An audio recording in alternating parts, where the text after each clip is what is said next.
Hello friends, once again আরেকটি নতুন ক্লাসে তোমাদের সবাইকে ওয়েলকাম। সো আমরা আরেকটি নতুন ক্লাস করতে যাচ্ছি, দ্যাট ইজ যে ক্লাস নাম্বার সেকেন্ড হবে আমাদের সেম টপিকের উপর ক্লাস নাম্বার সেকেন্ড। তার আগে আমরা যে এই টপিকটির প্রথম পার্টটি করে নিয়েছিলাম, তোমরা হোপফুলি সবাই দেখেছিলা। যদি কেউ না দেখে থাকো অবশ্যই কোথায় থেকে দেখতে পারো। যদি এখন চাও যে না আমি প্রথম ক্লাসে দেখে আসি, তাহলে অবশ্যই উপরে দেওয়া আই বাটনে ক্লিক করে দেখতে পারো। তো পরে দেখে নেবে, ঠিক আছে, প্রথম পার্টটি। তো এখন তো ক্লাসে আসছো, শুনে যাও পুরোটা ক্লাস, তারপরে প্রথম পার্টটি গিয়ে আবার একটু দেখে নেবে, রিভাইজ করে নেবে। তাছাড়া যদি আমি স্মল ইন্ট্রোডাকশন দেই কিছুটা, সেটার উপরে অলরেডি যেটা করেছিলাম, তো সেটা করেছিলাম যে ত্রিপুরার মধ্যে তখন সময় যে ইকোনমিক এবং পলিটিক্যাল কন্ডিশন সেটা কী ছিল, কীরকম ছিল তখন, সেই মাণিক্য শাসনাধীন বা অথবা বীরচন্দ্র মাণিক্যের অ্যাসাসিনের আগে পর্যন্ত ত্রিপুরার উপজাতিদের আর্থসামাজিক অবস্থা সেগুলো কীরকম ছিল, তাদের কন্ডিশন কোথায় ছিল, তাদের সেই আচার ব্যবহার সবগুলা কোথায় ছিল, বা কীভাবে তারা কী সব ফলো করতো তারা। তো আমরা সেগুলা নিয়ে অলরেডি আমরা ডিসকাশন করেছিলাম, তাদের লাইফটা কীরকম চলছিল তখন সময়। আমরা দেখেছিলাম যে 19টি ট্রাইব ছিল, 19টি ট্রাইব ছিল টোটাল ত্রিপুরার মধ্যে। তারাই যে সেসব সম্প্রদায়, সেই উপজাতি সম্প্রদায়গুলো কিন্তু বসবাস করতো ত্রিপুরার মধ্যে স্থায়ীভাবে। তাদের মধ্যে ছিল ত্রিপুরী, রিয়াং, জমাতিয়া, নোয়াটিয়া, হালাম, চাকমা, লুসাই, ম, কুকি, আরও অনেক কিছু ফ্রেন্ড, ঠিক আছে। সেরকম 19টি ট্রাইব ছিল। এবং যে ত্রিপুরা মাণিক্য রাজারা কিন্তু ত্রিপুরী উপজাতি সম্প্রদায়ভুক্ত ছিল। যে ত্রিপুরী উপজাতি, ত্রিপুরা মাণিক্য রাজারা, ত্রিপুরা যে মাণিক্য রাজা ছিলেন তারা কোথায়, যে ত্রিপুরী উপজাতি সম্প্রদায়ভুক্ত ছিল ফ্রেন্ড। ত্রিপুরী উপজাতি যে সম্প্রদায়, সেই সম্প্রদায়ের ভুক্ত ছিল ত্রিপুরা মাণিক্য রাজারাও। সেইভাবে আমরা দেখেছিলাম যে ত্রিপুরা আর্থসামাজিক গোষ্ঠীর তে কীভাবে পিতৃতান্ত্রিক সমাজ সেভাবে কীভাবে ইম্পর্টেন্ট ছিল, তারা কীভাবে কী রোল প্লে করতো, এবং সমাজের মধ্যে গ্রাম সর্দারের ভূমিকা বা গ্রাম সর্দার তাদের রোল কী ছিল সেই সমাজের মধ্যে। আমরা দেখতাম যে তখনকার সমাজের মধ্যে একজন গ্রামের সর্দার থাকতো, এবং ওনার মত অনুসারে ওনাকে সবাই মানতে হতো সেই ক্ষেত্রে। এবং প্রতিটি সমাজের মধ্যে, প্রতিটি গোষ্ঠীর মধ্যে আমরা দেখতে পেতাম একজন সর্দার বা প্রধান থাকতো, ঠিক আছে ফ্রেন্ড। তারপরে আসে যে ত্রিপুরার সেই বিবাহ প্রথা, আমরা সেটা পড়েছিলাম। ত্রিপুরার মধ্যে বিবাহ প্রথা ছিল, সেই বিবাহ প্রথাগুলো অলরেডি আলোচনা করেছিলাম, যে হিকো নানানি এবং আরেকটি ছিল কি কাইজেকো নানানি। তো সেই দু প্রকার প্রথা আমরা দেখেছিলাম, যে বিবাহ প্রথা। তাছাড়া তখন সময় যে ত্রিপুরী উপজাতিদের মধ্যে একটা জামাই কাটা বলে একটু প্রথা থাকতো, সেটাও আমরা করেছিলাম। বাট এখন আজকে আমরা আমাদের সেই ত্রিপুরী উপজাতি সেই তখন সময় যে কুসংস্কার, যে তখন সময় যে 19টি ট্রাইব অথবা তখন সময়কালে যে মানুষদের মধ্যে, উপজাতিদের মধ্যে কুসংস্কার ছিল, সেই কুসংস্কার নিয়ে। তো কুসংস্কারটি কী ছিল, যে তখন সময় কিন্তু তাদের মধ্যে সেই কুসংস্কারগুলো ভরপুর ছিল। ইভেন ফ্রেন্ড এখনও কিন্তু আমাদের সমাজের মধ্যে অনেকগুলো কুসংস্কার আমরা দেখতে পাই, অনেকগুলো কুসংস্কার আমাদের ডে টু ডে লাইফেও দেখতে পাই, মানুষের প্র্যাকটিস করে সেসব কুসংস্কারগুলা। সো যদি আমরা তখনের সময় কথা বলি, তখনকার সময় কী কী কুসংস্কার ছিল ফ্রেন্ড। তো তখন সময় যে সমাজে, বিশেষ করে যে ত্রিপুরী সমাজে, যে মধ্যযুগে একটা কুসংস্কার প্রবল ছিল বিশেষ করে। এবং তাদের সেই সমাজে এক প্রকার, ত্রিপুরী সমাজের কথা যদি বলি, ত্রিপুরী সমাজে এক প্রকার যে ডাইনিভীতি, একরকম একটা কুসংস্কার ছিল, বড় কুসংস্কার ছিল, যে ডাইনিভীতি। এখন বলতে পারতো স্যার ডাইনিভীতি কি, ডাইনিভীতি বলতে কি বোঝায়, ডাইনিভীতি বলতে কি বোঝানো হচ্ছে, যে ডাইনিভীতি বলতে কি বোঝানো হচ্ছে, তোমরা কেউ বলতে পারবে যে ডাইনিভীতি কি?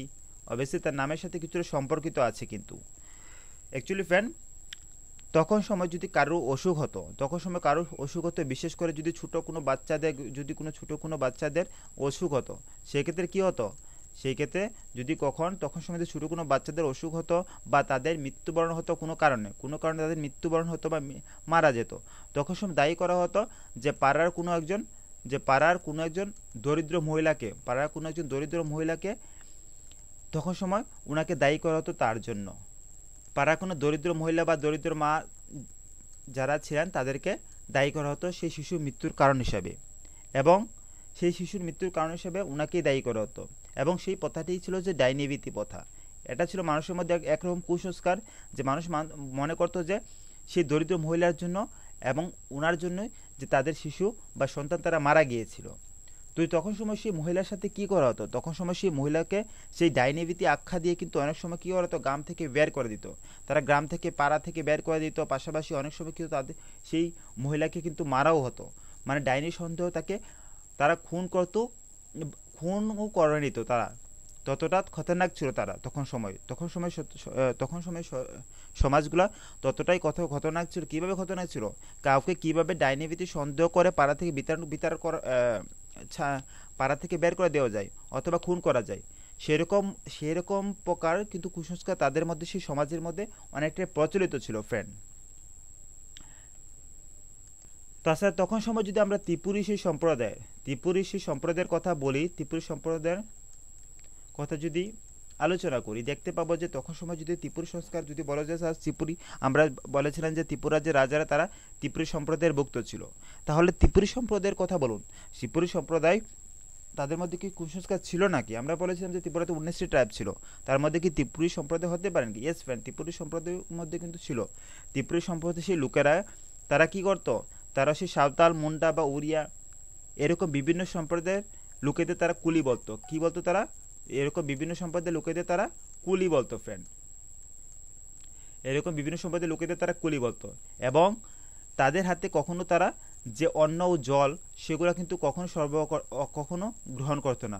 যে অন্ন জল তারা সেই ত্রিপুরীরা কী করতো, যে কুলি যে আসে, কুলি বলতে বোঝাচ্ছে সাঁওতাল, মুন্ডা, উড়িয়া, তাদের হাতে কখনো অন্ন জল সেগুলো কোনো কিছু প্রাণ করতো না ফ্রেন্ড। তারা এইভাবে একটা গোষ্ঠীকে, একটা জাতিকে কিন্তু সম্পূর্ণভাবে আলাদা করে দিয়েছিল। এত প্রকার কুসংস্কার তখন সমাজের মধ্যে ছিল। এখন সমাজের মধ্যে ততটা নেই, বাট অনেকটা দেখবে যে অনেকটা জায়গাতে, বাট সেসব কুসংস্কার অনেকটা দেখা যায়, যেগুলো বেসিক্যালি অনেকটা যে আনডেভেলপ, ততটা ডেভেলপ হয়নি বা এডুকেশন সেই জায়গা থেকে বুঝতে পারেনি, তাদের কাছে অনেকটা সেভাবে দেখা যায়। কিন্তু এখনও সমাজে কিন্তু অনেকে প্র্যাকটিস করে আসছে, বাট ততটা এখন তো তখনকার সমাজের সঙ্গে যদি এখন সমাজে কম্পেয়ার করি, ততটা তো দেখা যাচ্ছে না, ততটা তো টিভি বা রেডিও বা নিউজ পেপার আসছে না, বাট ভিতর কিন্তু এখনও প্র্যাকটিস করে যাচ্ছে অনেকটা সমাজের মধ্যে। চলো তাহলে আমরা নেক্সট পয়েন্ট নিয়ে কথা বলি। তো হোপফুলি তোমরা বুঝে গেছো যে কুসংস্কার যদি কথা বলি তাহলে কুসংস্কারের মধ্যে কি লিখতে পারো তোমরা। ঠিক আছে ফ্রেন্ড, নেক্সট পয়েন্ট। সো তখন সময় যে মৃতদেহ, এখন যদি আমরা মৃতদেহ সংস্কার নিয়ে বলি, যে মৃতদেহ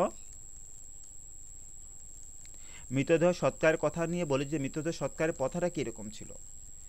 তো তখন সময় কিন্তু এখনের সময় আমরা দেখতে পাই যে মৃতদেহ সৎকার করা বেসিক্যালি অগ্নিসংযোগে সৎকার করা হয়েও থাকে। তার পাশাপাশি অনেক সময় অনেকে দেখি যে দাহ করা হয়ে থাকে, দাহ করে মাটির নিচে পুঁতেও রাখা হয়ে থাকে, অগ্নিসংযোগে মৃতদেহ সৎকারও করা হয়ে থাকে।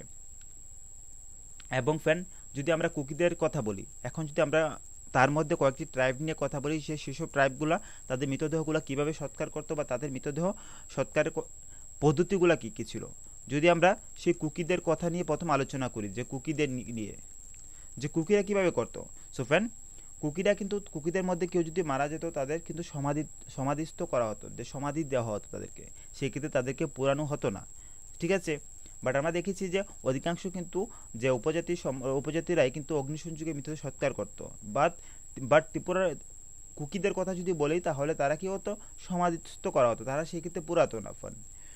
সো পূর্বে কোনো কুকি সর্দার কিন্তু মৃত্যু যদি হতো, তাহলে কি করতো, যদি পূর্বে কোনো কুকি সর্দারের মৃত্যু হতো, কোনো সর্দারের যদি মৃত্যুবরণ করতো কোনো কুকি সর্দার, আমরা পড়েছিলাম যে আগের আমরা যে প্রথম পার্টটি পড়েছিলাম সেটার মধ্যে পড়েছিলাম, প্রথম পার্টির মধ্যে কী পড়েছিলাম, প্রথম পার্টির মধ্যে পড়েছিলাম যে বিভিন্ন উপজাতিদের তাদের মধ্যে থেকে একজন গ্রামের সর্দার বা প্রধান থাকতো।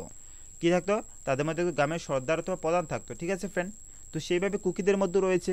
তো কুকিদের যদি কোনো সর্দার মারা যেত, কুকিদের এখানে কোনো মানসিকতা বলা হয়নি, যে জেনারেল সেন্সে কোনো মানসিকতা বলা হচ্ছে না, সেখানে সর্দারের কথা বলা হচ্ছে।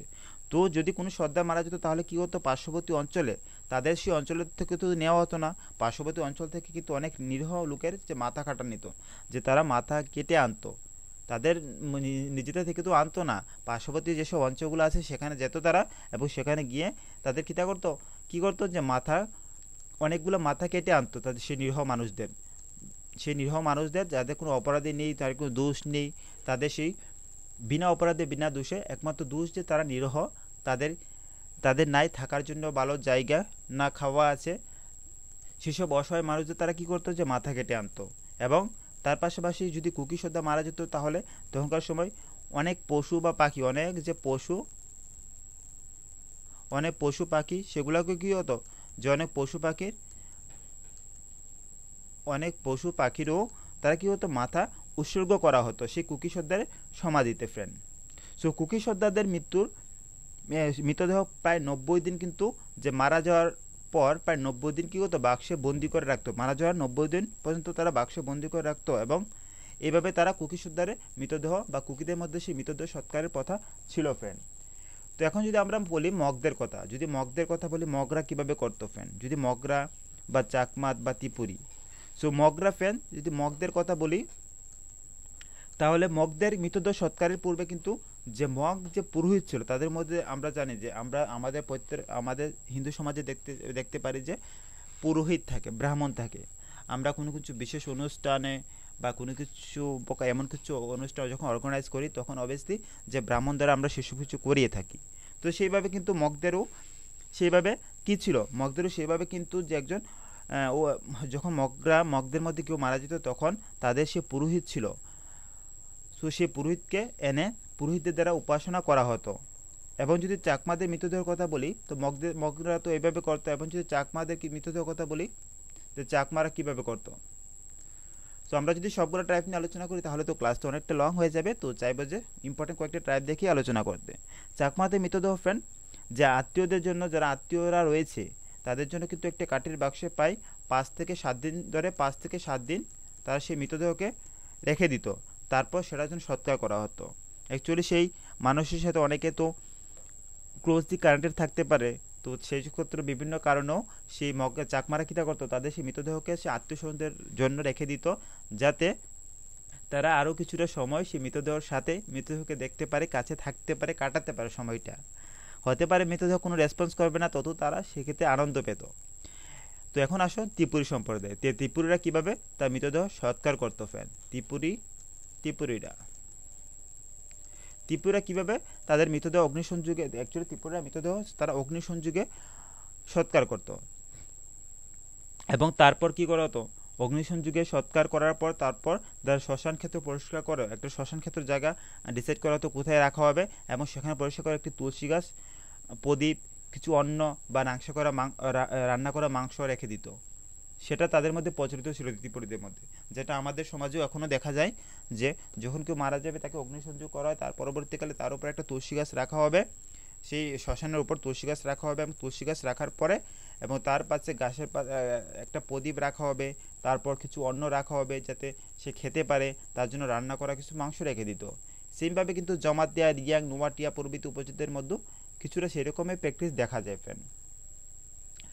তো এখন চলো আমরা অন্যান্য সেসব রীতিনীতিগুলো যদি কথা বলি, আরও কিছু যদি রীতিনীতির কথা বলি তাহলে ত্রিপুরার মধ্যে কী ছিল। তো ত্রিপুরার মধ্যে তখন সময় যে ফ্রেন্ড কৃতদাস প্রথাও কিন্তু ছিল। ইয়েস ফ্রেন্ড, কৃতদাস প্রথা বলতে তোমরা আশা করি বুঝো যে কৃতদাস প্রথা মানে কি। তখন সময় ত্রিপুরা উপজাতির মধ্যে কৃতদাস প্রথাও প্রচলিত ছিল। এখন কৃতদাস প্রথা কি, কৃতদাস প্রথা মিনস কাউকে যে তোমার আন্ডারে রাখা, যে তোমার হয়ে সে কাজ করবে, এরকম কাউকে কৃতদাস তুমি রাখতে পারো, কৃতদাস কিনতে পারো তুমি। ইয়েস ফ্রেন্ড, বাট এখনও সমাজে তো সেটা প্রচলিত নয়। এখনও সমাজে কখনো যে গভর্নমেন্ট কখনো এগ্রি করে না যে কৃতদাস রাখতে পারে কেউ, ঠিক আছে, কারণ সেটা বেআইনি সম্পূর্ণ। কাউকে তুমি তোমার মতো হয়ে কাজ করাবে, তুমি যেভাবে চাইবে সেভাবে রাখতে পারো, সেটা হতে পারে না, ঠিক আছে। তো কৃতদাস তখনকার সমাজে, উপজাত সমাজে বহুকাল পর্যন্ত কৃতদাস প্রথা প্রচলিত ছিল। তখন সমাজ যে ধনী ধনী ব্যক্তিরা ছিল তারা কৃতদাস ক্রয় করতে, বিক্রি করতে পারতো। ইউএস ফ্রেন্ড, তারা ক্রয়ও করতো আবার বিক্রিও করতো। তাদের যখন ইচ্ছা তারা কিনে নিত বাজার থেকে, যখন ইচ্ছা আবার তাদেরকে অন্যদের কাছে বেচে দিত। তো তাদের কোনো ইচ্ছা আগ্রহ ছিল না, সেই কিসব কৃতদাসদের কোনো রাইটই ছিল না, কোনো কিছু বলারও ছিল না, কোনো কিছু কোয়ারও ছিল না। তাদের লাইফ সম্পূর্ণ ডিপেন্ড করে আদার পার্সনের উপর। তো পরবর্তীকালে কিন্তু সেই কৃতদাস প্রথা ত্রিপুরা রাজ্যের মধ্যে সে প্রথা নিষিদ্ধ করা দিয়েছিল। প্রথম দিকে তো শুরু হয়েছিল, বাট পরবর্তীকালে 1878 খ্রিস্টাব্দে সেই কৃতদাস প্রথা কিন্তু সম্পূর্ণরূপে বিলুপ্ত করা হয়েছিল ত্রিপুরা থেকে। তাছাড়া আমরা সেটাও দেখতে পাই যে রাজমালার মধ্যে যদি আমরা ত্রিপুরার হিস্ট্রি জানতে হয় তাহলে আমরা কোথায় থেকে জানতে পারি, সেগুলো আমরা ত্রিপুরা সেই রাজমালা থেকে ত্রিপুরা হিস্ট্রি আমরা জানতে পারি। তো ত্রিপুরা সেই রাজমালা যদি থেকে আমরা সেটাও জানতে পেরেছি যে তখন সময় যে যদি কোনো রাজা মারা যেত তাহলে কী হতো, যে রানীদের কিন্তু সহমরণ সেটা ছিল। সেক্ষেত্রে রানীকেও মারা হতো বা মরণ হতো, ঠিক আছে, রানীকেও তাতে মরতে হতো ফ্যান, যদি না মরতো তবেও মারতে হতো উনাকে, ঠিক আছে। তো সহমরণ ব্যবস্থা তখন সময় প্রচলিত ছিল তখনকার সময়ে। তাছাড়া আমরা দেখেছিলাম যে সতীদাহ প্রথা অবলম্বনের বিলুপ্তির ক্ষেত্রে কিন্তু রাজা রামমোহন রায়ের কিন্তু অনেক বড় কন্ট্রিবিউশন ছিল সতীদাহ প্রথা নিষিদ্ধ করার ক্ষেত্রে। দেখতাম যে তখন সময় যদি কোনো পুরুষ মারা যেত, কোনো স্বামী মারা যেত, সেক্ষেত্রে তার স্ত্রীকেও মারা হতো। এখন স্ত্রীর বয়স 20 হোক আর 40ই হোক, তাকে তো মরতে হতো। আমরা দেখেছিলাম তখন সময় কিন্তু একজন পুরুষ কিন্তু অনেকজন বিবাহ করত। সেসব বিবাহ করার পর একজন পুরুষ, দেখো ফ্রেন্ড, তখন সময় যখন একজন পুরুষ অনেকজন বিবাহ করে, এমনও দেখা গিয়েছিল যে একজন 60-80 বছরের পুরুষও তারা বিবাহ করছে 18 বছর মেয়েকে। ঠিক আছে, তো অবশ্যই সে 60-80 বছরের পুরুষ তো আর বেশি দিন বাঁচবে না, হার্ডলি 2-3 বছর বাঁচবে। তো বাচ্চার পরে তো সে মরে যেত। তাহলে কি হতো, সেই 18 বছরের মেয়েটিকেও কিন্তু যে সেই অগ্নিসংযোগ করে মারা হতো। তো সেটা ছিল সতীদাহ প্রথা। সেটা কিন্তু বন্ধ করার ক্ষেত্রে যে রাজা রামমোহন রায় অনেক বড় কন্ট্রিবিউশন, অনেক বড় সংগ্রাম চালিয়েছিলেন, যার পরে পরবর্তীকালে সেই সতীদাহ প্রথা সেটি বন্ধ করে দেওয়া হয়েছিল। তো ফ্রেন্ড, বাট আমাদের এখানে কথা আছে যে ত্রিপুরার কথা। তো ত্রিপুরার কথা কিন্তু যে সতীদাহ সে 1800 ত্রিপুরার মধ্যে সে 1889 সালে সেই সতীদাহ প্রথা যে বন্ধ করা হয়। 1889 খ্রিস্টাব্দে ত্রিপুরা রাজ্যে কিন্তু সতীদাহ প্রথা নিষিদ্ধ করা সম্পূর্ণরূপে, যে সেইভাবে আর কখনো এরকম প্র্যাকটিস করা হবে না। সো তোমরা বুঝতে পারছো আশা করি। সো নেক্সট ওয়ানের কথা যদি বলে যে সামাজিক রীতিনীতিগুলো ছিল, তখনকার সমাজে রীতিনীতিগুলো ছিল, তারা সেই সব রীতিনীতিগুলো কারা ফর্ম করতো এবং কারা সেগুলোতে কন্ট্রোল রাখতো ফ্রেন্ড। তো সেই সামাজিক রীতিনীতির কথা যদি বলি ফ্রেন্ড, উল্লেখ করা হয় যে সামাজিক রীতিনীতিগুলোর উপর কিন্তু যে মাণিক্য রাজারা তাদের নিয়ন্ত্রণে ছিল। তারা কিন্তু সেই সামাজিক, সাংসারিক, পারিবারিক সে আচার অনুষ্ঠানের উপর সম্পূর্ণভাবে তাদের কন্ট্রোলে ছিল এবং তাদের আদেশেই সব কিছু সম্পন্ন হতো friend. So next one. So এখন আসো যে অর্থনৈতিক অবস্থা। তখন সময়তে ত্রিপুরা অর্থনৈতিক অবস্থা পরিকাঠামো কী ছিল। তখন সময় যদি ত্রিপুরা অর্থনৈতিক অবস্থার আমরা পরিকাঠামো নিয়ে আলোচনা করি, তাহলে কি দেখতে পাই? অর্থনৈতিক অবস্থার পরিকাঠামো, অর্থনৈতিক অবস্থা বা তখন সময় কৃষিপালন, পশুপালন, সেগুলো নিয়ে। সো মাণিক্য যুগে ফ্রেন্ড উপজাতিদের প্রধান জীবিকা ছিল, আমরা বলতে পারি কি হতে পারে, শিল্প হতে পারে? নো, সেক্ষেত্রে প্রধান জীবিকা হবে যে কৃষি ছিল। তাদের প্রধান জীবিকা ছিল যে কৃষিকাজ।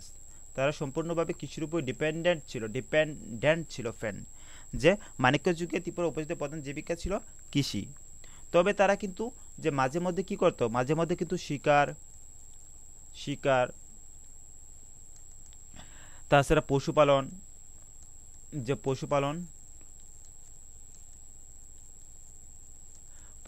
সেগুলো কিন্তু তারা করে থাকতো। শিকার, পশুপালন, তারা সেগুলো কিন্তু তাদের মধ্যে প্রচলিত ছিল কৃষিকাজের পাশাপাশি। ঠিক আছে ফ্রেন্ড? তো তারা সেইভাবে তাদের জীবিকাকে নির্বাহ করতো বা জীবিকাকে কাটাতো সেইভাবে। বাট সমতল ত্রিপুরা এবং যদি আমরা সে পাহাড়ি ত্রিপুরার কথা বলি, পাহাড়ি অঞ্চলের কথা বলি, সমতল অঞ্চলে কিন্তু যে উন্নত চাষে কিন্তু প্রচলন থাকলেও কিন্তু পাহাড়ি অঞ্চলে কিন্তু তেমনটা ছিল না। পাহাড়ি অঞ্চলে একমাত্র যে জুম নামে এক প্রকার চাষ করা হতো, আশা করি তোমরা সবাই শুনেছো, ত্রিপুরার মধ্যে থাকবে আশা করি। জুম চাষ তো সবাই শুনেছো, ত্রিপুরার মধ্যে খুবই ফেমাস। এবং আমরা অনেকে জানি যে জুম চাষের ফসলগুলাও বা সবজিগুলোও খেতে খুব টেস্টি হয়, অনেকেই কিনে থাকো আশা করি বাজার থেকে।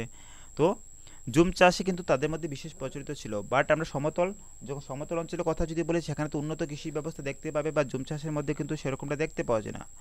তাহারা কি করতো, যে পাহাড়ের বিস্তীর্ণ এলাকায় যারা ত্রিপুরী উপজাতিরা বা সেসব উপজাতিরা ছিল, তারা পাহাড়ের বিস্তীর্ণ এলাকায় কি করতো, তাই পাহাড়ের বিস্তীর্ণ এলাকায় ধান, পাট, কার্পাস, তিল, ভুট্টা, মরিচ যেসব ছিল দরকারি প্রয়োজনীয় জিনিস, তারা সেসব কিছু সেখানে চাষ করত।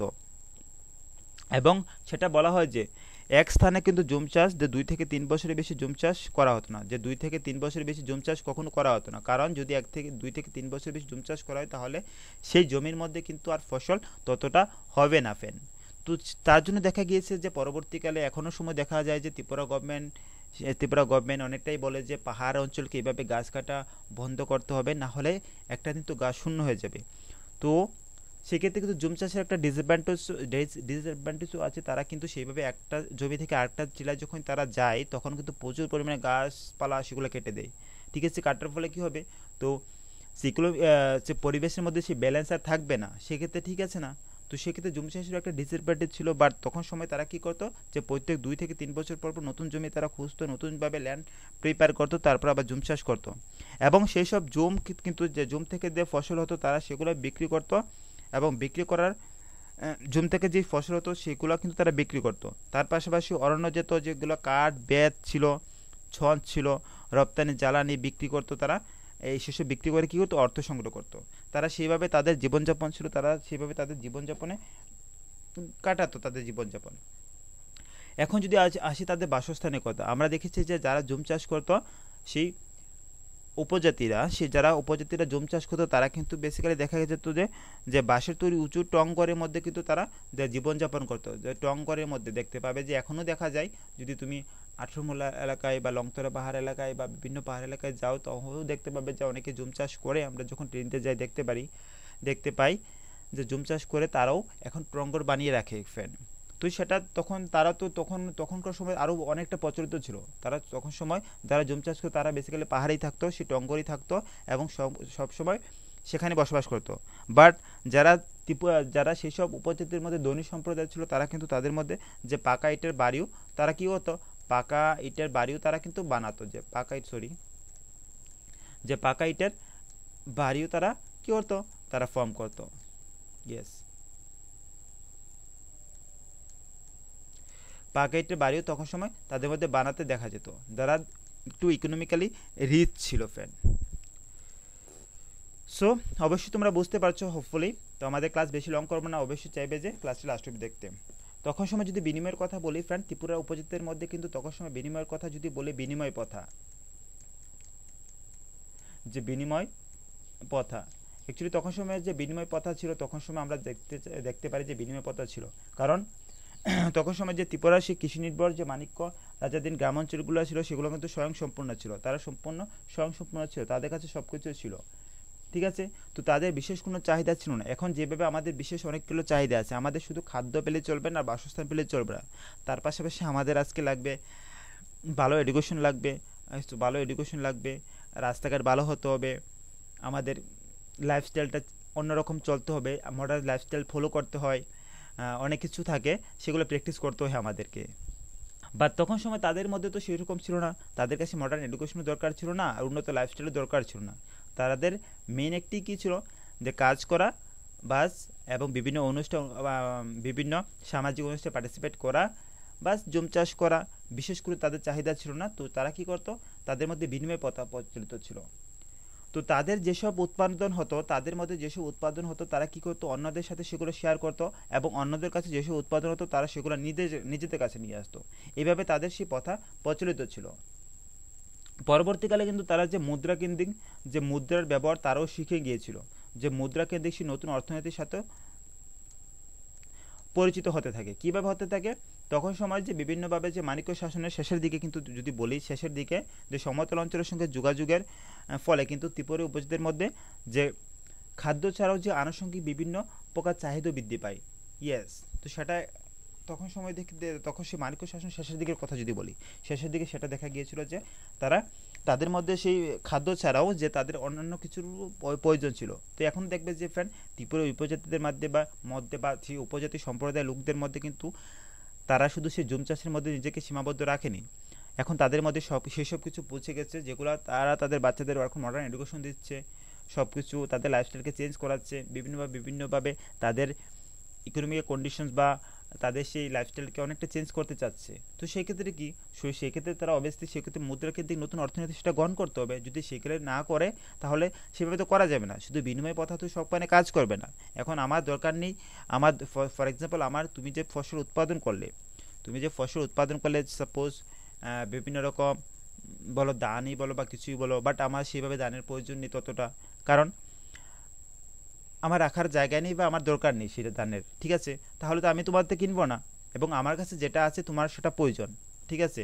তো সেক্ষেত্রে যেহেতু বিনিময় হবে না দুজনের মধ্যে, সেক্ষেত্রে আমি তো তোমার কাছে কিছু দেবো না, সেক্ষেত্রে সে পাবে না।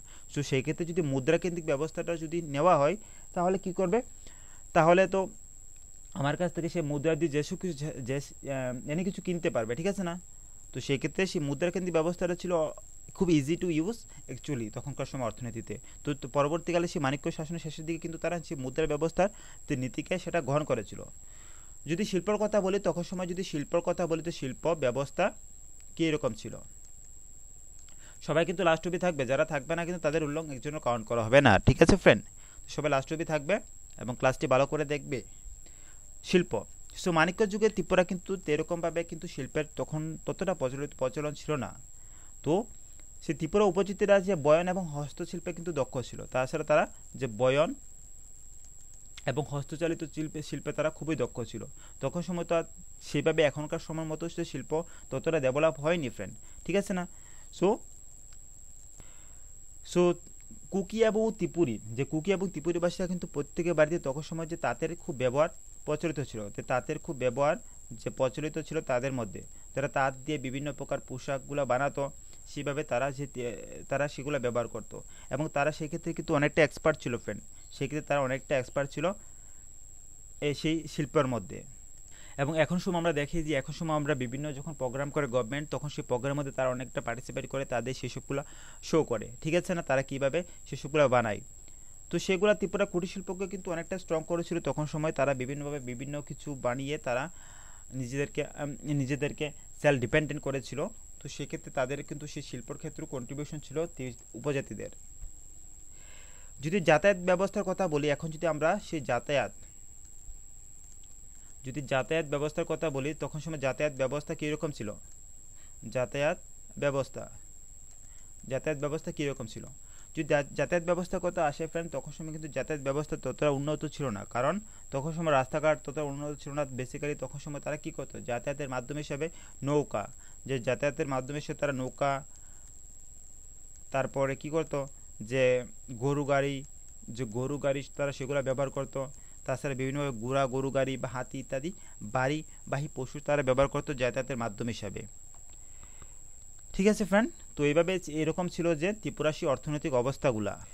সো ত্রিপুরাসী অর্থনৈতিক অবস্থার কথা আমরা সেভাবে বলতে পারি, বাট যদি বলতে হয় যে ব্যবসা বাণিজ্যের কথা, ব্যবসা বাণিজ্য কিন্তু ততটা তখন উন্নত ছিল না। বাট তারা কিন্তু যে ত্রিপুরার থেকে বেসিক্যালি আমরা দেখতে পেয়েছিলাম যে ত্রিপুরা উপজাতিরা কিন্তু কী করতো? ত্রিপুরা উপজাতিতে কিন্তু ব্যবসা বাণিজ্যের ক্ষেত্রে তাদের পার্টিসিপেশন কিন্তু খুবই নগণ্য ছিল। পরবর্তীকালে তারা সে বিনিময়ের প্রথা সেগুলো তাদের মধ্যে প্রচলন ছিল, এবং সেই বিনিময় প্রথার মাধ্যমে যে উপজাতিরা বাজার থেকে কী করতো? তামাক, লবণ, শুকনো মাছ সেগুলো সংগ্রহ করতো। সো তাছাড়া মানিক্য যুগে ত্রিপুরা থেকে কিন্তু কার্পাস, পাট, বাঁশ, বেত, তিল ইত্যাদি কিন্তু রপ্তানিও করা হতো ফ্রেন্ড। এগুলো রপ্তানি করা হতো পরবর্তীকালে বিভিন্ন জায়গার মধ্যে দেখতে পেয়েছিলাম আমরা। তারা কী করতো? যে পাহাড় এলাকা থেকেই সেসব কিছু সংগ্রহ করে পরবর্তীকালে কী করতো? সেগুলো নদীপথে সে উদয়পুরে নিয়ে যাওয়া হতো। উদয়পুরে নিয়ে সেখানে তারা বিক্রি করতো, এবং বিনিময়ের মাধ্যম হিসাবে পরবর্তীকালে তারা সেই তামাক, লবণ, শুকনো মাছ, ড্রাই ফিশ সেগুলোকে বলে, সেগুলো তারা নিয়ে আসতো। তো এই ছিল সেই ব্যবসা বাণিজ্য, এবং জীবনযাত্রার মানও তাদের ততটা উন্নত ছিল না, কারণ তাদের সামন্ততান্ত্রিক ব্যবস্থায় অনেক সংখ্যক যে সামন্ততান্ত্রিক ব্যবস্থায় কিন্তু তাদের মধ্যে থাকার কারণে তাদের প্রচুর পরিমাণ অর্থ বা সম্পদ তাদের কাছে হাতে থাকতো না। তারা করের চাপে অনেকটা জর্জরিত ছিল, যে কর দিতে হতো। সেই ক্ষেত্রে তাদের সেই জীবনযাত্রার মান তত উন্নত ছিল না। তাছাড়া যদি সেই ত্রিপুরী মেয়েদের কথা বলি, ত্রিপুরী মেয়েরা কিন্তু তখন সময় যে রিয়া বা সেগুলো পরতো, আর তারা অলঙ্কার হিসেবে কী করতো? যে বিভিন্ন বিভিন্ন বিভিন্ন গাছের পাতা, সুন্দর ফুল টুল সেগুলো কি তারা ব্যবহার করতো অলঙ্কার হিসেবে। বাট তারা খরা বা বন্যার সময় কিন্তু তাদের সেই দুর্গতির আর সীমা থাকতো না, কারণ তারা সেভাবে ডেভেলপ করেনি বা জীবনযাত্রাকে সেভাবে মান উন্নত করেনি, যে ঘরবাড়ি তাদের সেভাবে বানানো হয়নি। তোমরা চিন্তা করো যে টঙ্গরের মধ্যে থেকে কীভাবে তারা সেগুলো করবে, যখন অবভিয়াসলি প্রচুর বৃষ্টি হবে, যখন প্রচুর বন্যা আসবে, তখন সেই টঙ্গরও তো কী হবে? টঙ্গর তো বৃষ্টির চাপে তো ভাঙবে না। তো সেক্ষেত্রে তাদের মান তত উন্নতি হল না, তাদের খুবই কষ্ট হতো যখন সে পরিস্থিতি যখন ফেভারেবল ছিল না তাদের ক্ষেত্রে।